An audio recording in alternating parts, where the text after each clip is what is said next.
All right, everyone. So we're going to talk about our product, which is Nestle Pure Life Water. We are group number 3, and our group is made up of me. I'm Tiffany Allen, also Taylor Cameron, Katie Whites, and Caitlin Kirkwood. So just to jump into things, an introduction of the things that we're going to cover in this presentation. We're going to do a short company overview so you can get to know who the Nestle company is, how they started, when they started. I'm then going to cover an analysis of our strengths, weaknesses, opportunities, and the threats that we identified within the company in this particular brand extension. And then my other group members are going to go over the market research, our marketing objectives or goals, and our strategies for achieving those goals. We're also going to go through our targeting and segmentation plan as far as our target audience and those demographics that we're going to try to reach with our strategies. Then our advertising and online media plan, which will cover some of our marketing efforts, sustainability plan, product extension plan, and then just a conclusion to wrap everything up. So starting, we're just going to go into a quick overview. Our product is Nestle Pure Life bottled water. You may have seen this on the shelves before or served in some restaurants if you buy bottled water. So our goal for this product was to create a plan so that the Nestle company could increase its sustainability efforts and then also explore possibilities for some strategic brand extensions in order to achieve specific goals that we felt were relevant for the company and for this product particularly. So the Nestle company is part bottled water manufacturer, Nestle Pure Life specifically. The brand Nestle was founded in 1993 in Switzerland by Henri Nestle. And this company is the biggest food company in the world, according to a source from Investopedia. It has a presence in 29 countries and has large international recognition. You can go to pretty much any of the major countries around the world and you can find Nestle products there. So it's pretty much everywhere. Very well known, has a lot of history with it as well. So with all of that history and all of this company's background, we decided to go in and do an analysis specifically for this product, which is Nestle Pure Life bottled water, as we've mentioned. So some of the strengths of this product is the global presence that I just mentioned. Also, with the size of the company, they've been able to do a lot of different things with package optimization of their water bottles and reducing harmful chemicals and harmful substances that are produced within the water bottles. Their parent company is also very strong. The parent company, Nestle, they have a lot of resources and a lot of things that they can pull from in order to help individual brands like Pure Life succeed. It does, however, have some weaknesses. A lot of people see, a lot of consumers see the Pure Life bottled water as a bargain brand. It's not really up there with the same perception that a lot of people have of different bottled water brands. They're competitors, which we're going to get into in a little bit. The packaging also obviously uses single-use plastic since they are a bottled water manufacturer. So although they do have optimized packaging and they use recycled plastics, they still are using a lot of plastic that obviously after consumer use is not recycled 100% of the time. And they also have poor brand association. Other Nestle brands that are seen as higher end include ones like Perrier, which is a high-end seltzer water brand. And most people don't associate the quality of that brand with the Nestle Pure Life brand. So that disconnect between the quality perception of those two brands is definitely a weakness within the company.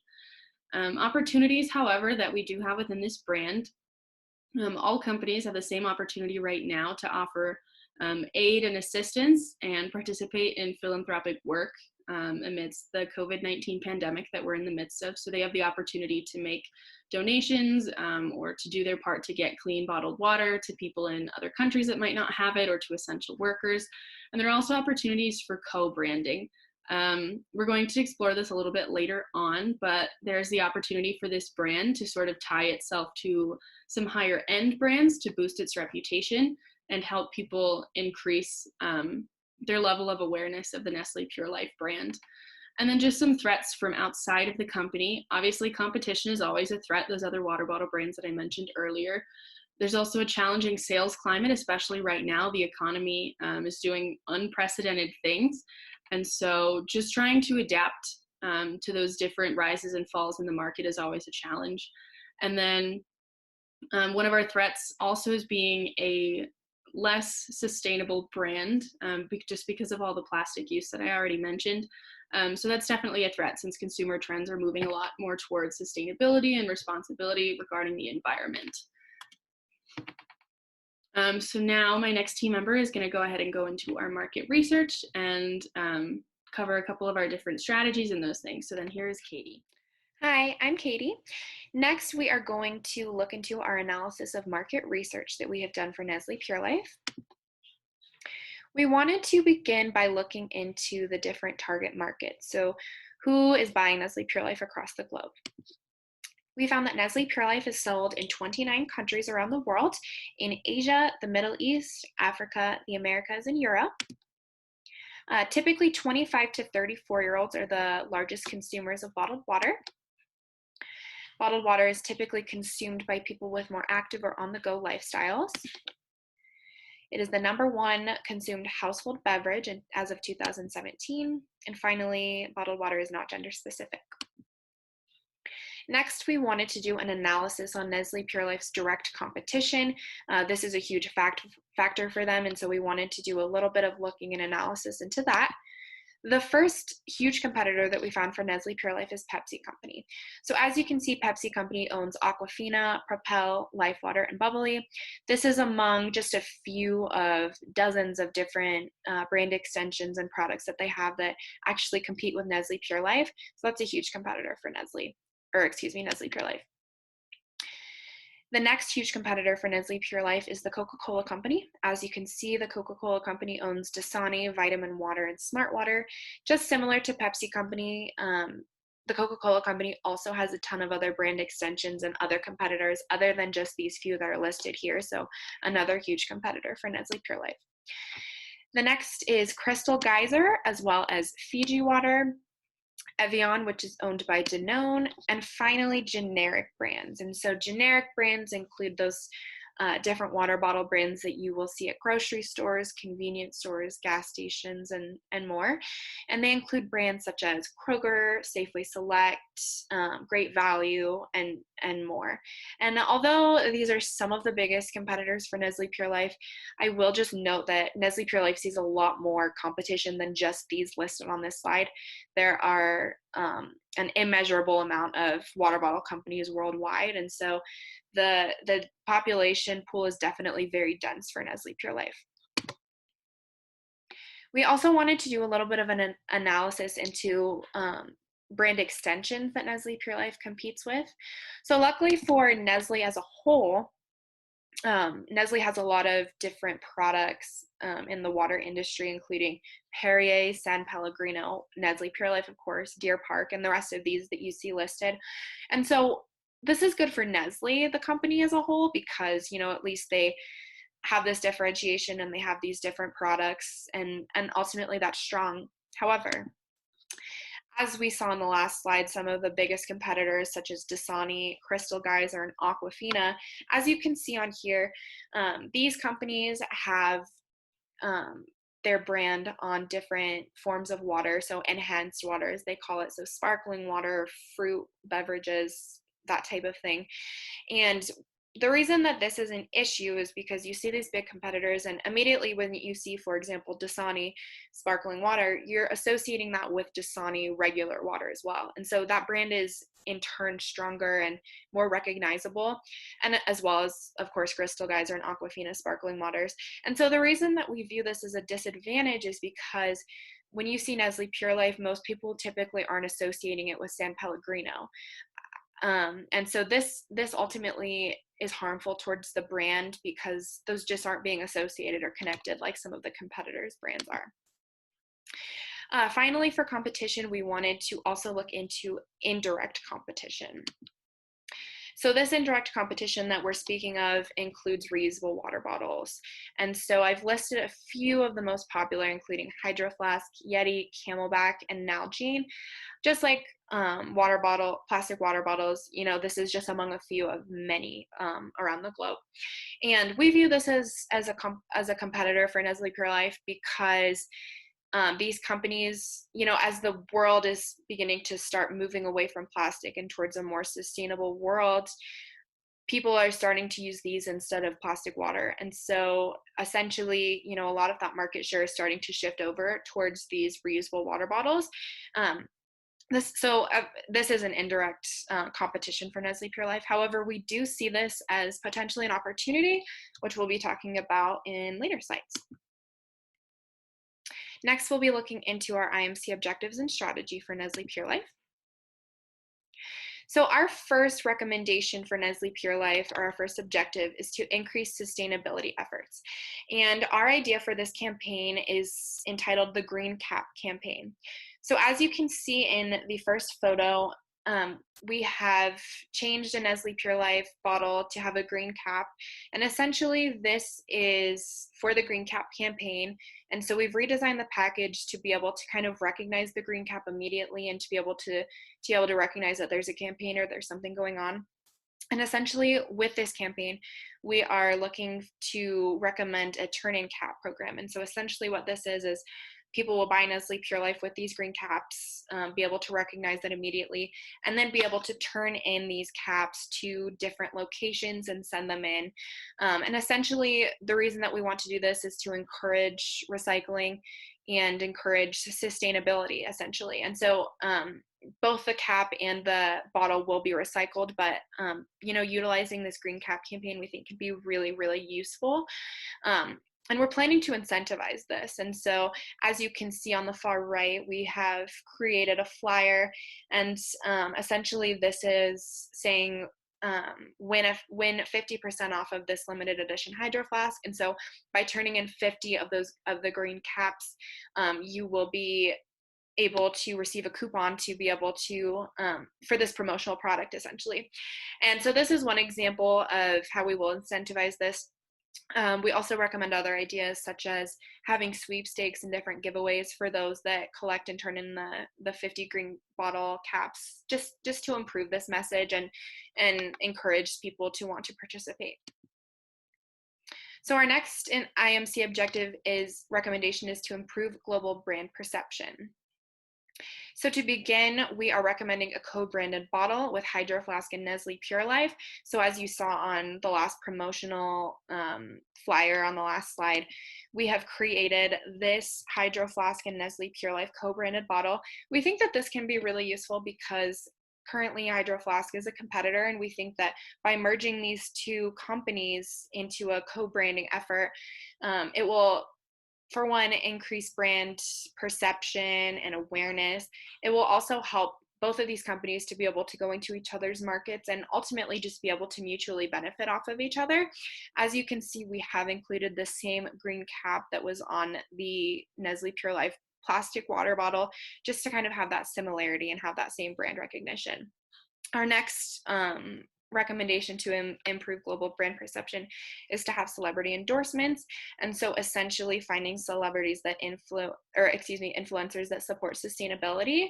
These are a few notable celebrities. So Meryl Streep, Mark Ruffalo, and Leonardo DiCaprio. These are among just a few of many. Ultimately, having an endorsement from a celebrity will really help for just that brand awareness and globally having people perceive Nestle Pure Life and that as it is. And then finally, we are recommending to have a sponsored event. And so we recommend to have a conference or concert that Nestle Pure Life sponsors. Nestle Pure Life and Hydro Flask, this co-branding effort could also definitely sponsor the event, depending. And by similar to the celebrity endorsements, we think it will be important to have people that singers and whatnot, so Maroon 5 and Adele, that are also similarly interested in sustainability and different efforts such as that. And so ultimately, we just think that having a sustainable event, having celebrity endorsements, and having this co-branded bottle will really help to improve global brand perception. And next, we just wanted to go over our IMC strategy. So our first strategy is to differentiate our product. Ultimately, this will generate a larger target market and increase sales. Our next strategy is to encourage repeat purchases. This will promote brand loyalty and brand recognition. And finally, to give back during the COVID-19 pandemic. This is a really hard time for a lot of people, so it fosters a very important opportunity. Ultimately, this will stimulate trial and increase brand awareness. So I'm going to talk about our targeting and segmentation plan.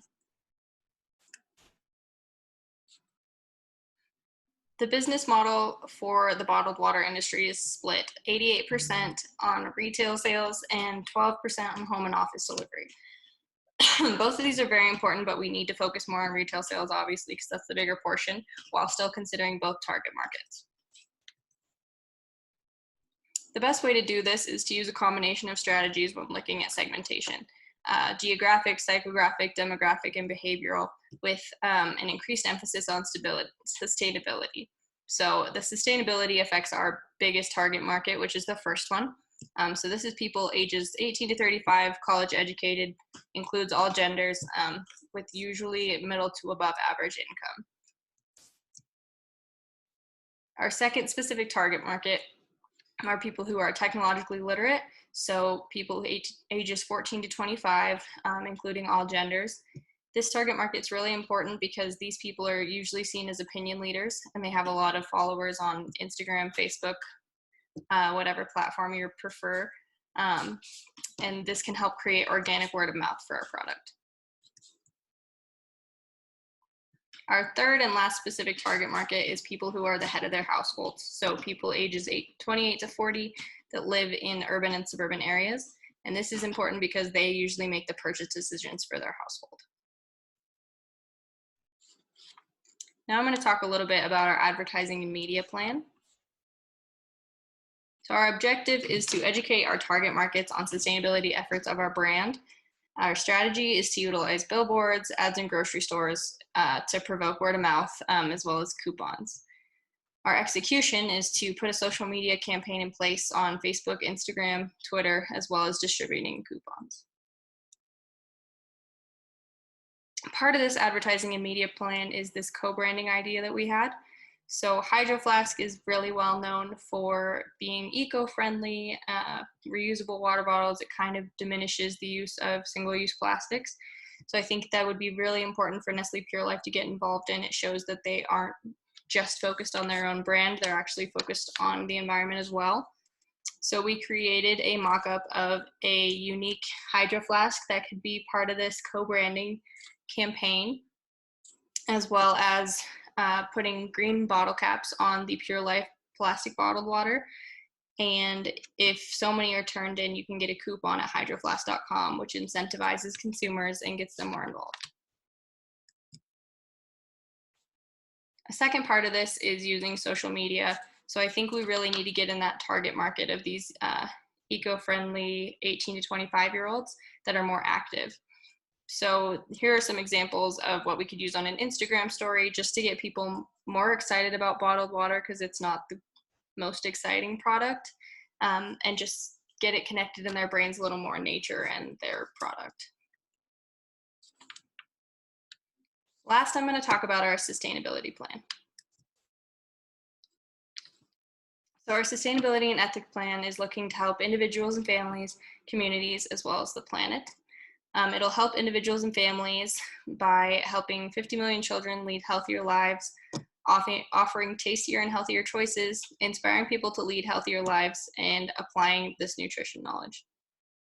It'll help communities by trying to improve 30 million livelihoods in communities directly connected to our business, enhancing rural development and livelihoods, and respecting and promoting human rights, and promoting decent employment and diversity. It'll help the planet by striving for zero environmental impact in our operations, so caring for water, acting on climate change, and safeguarding the environment. So Nestle does an okay job right now with their sustainability campaigns. They did this Wild About Water campaign for kids, trying to get kids involved in drinking more water and learning about recycling.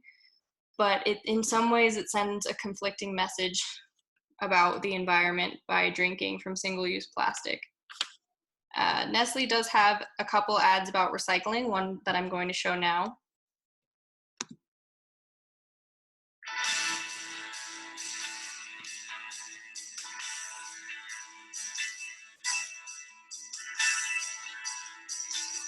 Hi, my name is Mark. I pick up the recyclables and bring them to the right place. This is my part. Yo soy Oscar, yo separo las botellas de plástico, las de color, y esa es mi parte. My name is Manny, and I make sure the plastic bottles get shredded into plates so they can be recycled. This is my part. I'm Arnold. I help keep all the machines running and keep my coworkers safe. This is my part. I'm Monique. I'm responsible for ordering recycled materials for our bottles. This is my part. My name is Cameron. I oversee the recycled plastic molds being heated down and blown into new bottles. This is my part. My name is John, and I help us design the bottles properly so we can recycle them again and again. That's my part. We all have a part to play. Yours may be the most important part of all. Every time you recycle your bottle, you make it possible for us to create a new one.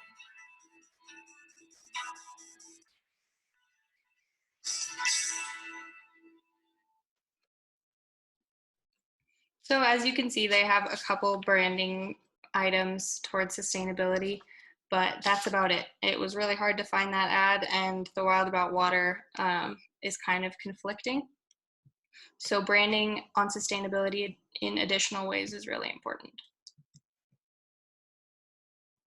Overall, our sustainability and ethics plan, the goals are to promote reusable water bottles through the co-branding with Hydro Flask and promote recycling in more ways with more ads and more incentives. All right, my name's Kaylin, and I will now be talking about the product extension plan. So based on the objectives previously stated, Nestle Pure Life plans on co-branding with Hydro Flask and participating in public philanthropy work and to improve social media marketing.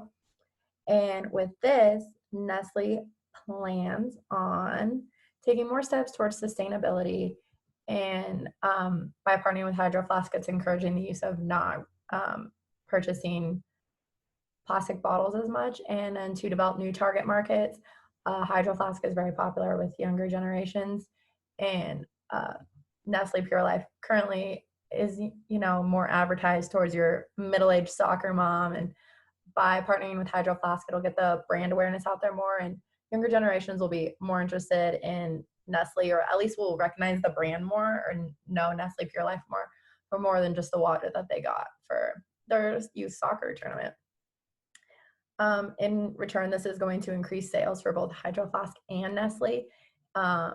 People will start to associate the name more, word of mouth marketing, and want to purchase more of Pure Life water. And lastly, it's going to differentiate itself. People will begin to recognize, like, oh, hey, like that's that water brand that partnered with Hydro Flask and has that really cool bottle, instead of just like Aquafina or Dasani water. Like, they'll just be like, oh, like those are normal, they're boring. And to increase brand recognition, this is very specific to Nestle Pure Life, and it's just going to help it take it to the next level, and it'll widen the product scope. As for a timeline,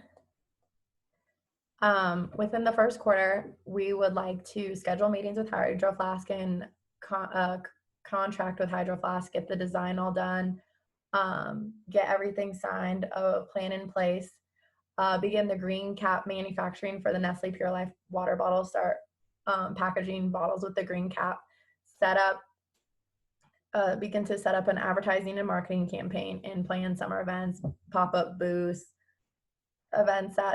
booths at different events, summer events that lots of people will go to contract the artists and vendors and facilities for these summer events, and the artists who are going to design the Hydro Flask bottle and things like that, as well as conduct focus groups set up in 5 major cities to see if this is a good idea, if it will help or not.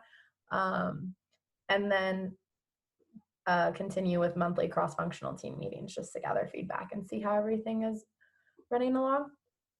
Along with that, in the second quarter, we would like to contract with a celebrity endorser and set up an advertising campaign with that celebrity endorser, as well as receive licensing for summer events, and fully implement the bottle cap program with the third party. So begin to start that recycling program, get those bottles distributed and on the market with the green caps. And make necessary changes to the water bottle appearance and advertising based off of the focus group so that the Hydro Flask bottle is as successful as it can be. Begin to advertise in cities based off of the focus group and begin running advertisements, billboards, digital billboards like New York City, and continue manufacturing the green cap water bottles and begin to manufacture the Hydro Flask Nestle Pure Life co-brand bottle, as well as continue more monthly cross-functional team meetings to receive feedback and evaluate how the progress is going. To continue on in the third quarter, we'd like to host the summer events through July, August, and September. Continue with the manufacturing of the Hydro Flask bottle and of the green caps, the Nestle bottles with the green caps. Run efficiency testing on the bottle cap program, see if it's working, see if there is good feedback, a good turnout, anything like that. And then in the fourth quarter, collect the data from the efficiency testing and evaluate it, make any changes and enhancements that need to happen to make the program more successful. Plan pop-up events in major cities based off of market research, and conduct post-testing focus groups set up in the same 5 cities to see if there is more brand awareness, to see if they recognize Nestle more, if they purchase Nestle more, like Nestle more, and then have a cross-functional team meeting to analyze the data and begin changes for the 2022 IMC plan and continue along with monthly cross-functional team meetings. Now, all of this is going to cost money, and in the first quarter, I have broken it down into the materials and tools needed for every quarter and the costs associated with those. In the first quarter, a Canva subscription to create all of the ads and the social media content, the designs for the bottles, the labels, anything like that. That'll run about $119.40 for a yearly subscription. So that's a one-time flat fee. And then booth fees for the summer events, which are to be determined once the events are picked and pop-up locations are selected. So those will vary. And then Qualitrix subscription to produce the surveys for focus groups, post-evaluations, anything like that. And that starts at around $2,500 a year, depending on kind of package you want to get. And that would also be a one-time flat fee. For the second quarter, do the celebrity endorser fee, and that can range anywhere from $5,000 to more than $100,000, depending on the celebrity status. Again, more booth fees for summer events, which are to be determined. Printing of new bottle labels, which will run about $37.13 per every 100 labels. Begin city advertising on billboards and stuff. So print billboards run around $250 a month in rural areas and go up from there to $1,500 to $4,000 to small mid-sized cities and $14,000 plus in large markets such as LA, New York. And digital billboards run around $15,000 plus. And then continue to produce the bottles with the new caps and produce the Hydro Flask bottles. The bottles with the new caps would run about $12.87 per 24 pack of 16.9 ounce bottles, which is Nestle's standard size bottle. To continue on with that, in the third quarter, pay employees to work the summer events. Employee wages would be determined. Produce Nestle Pure Life bottles, again, continuing on with that, $12.87 per 24 pack of 16 ounce bottles. City advertising, so again, all the billboard fees, the monthly billboard fees, and then printing of new bottle labels, so again, $37.13 per every 100 labels. In the fourth quarter, much more of the same, pop-up event fees, employee wages. A lot of these are going to be seen repeatedly. So to conclude, the main objective of this IMC plan is to increase sustainability efforts and improve global brand awareness. These goals will be met by co-branding with Hydro Flask and the redesign of the Nestle Pure Life water bottle caps, hosting a sponsored event with Hydro Flask. Also, while securing a celebrity endorsement. By gathering and evaluating data, these objectives will be measured in a 12-month time period. Pre-test and post-test will be run on the effectiveness of this IMC plan and will be used to improve upon, make changes, keep things the same if it is working. And a cross-functional task force will be formed in order to evaluate the current year and future years. And everything in that timeline would be made into a checklist that would be used and evaluated to measure the effectiveness of the plan that is to begin in January of 2021. Thank you for watching our presentation, and feel free to leave us any comments.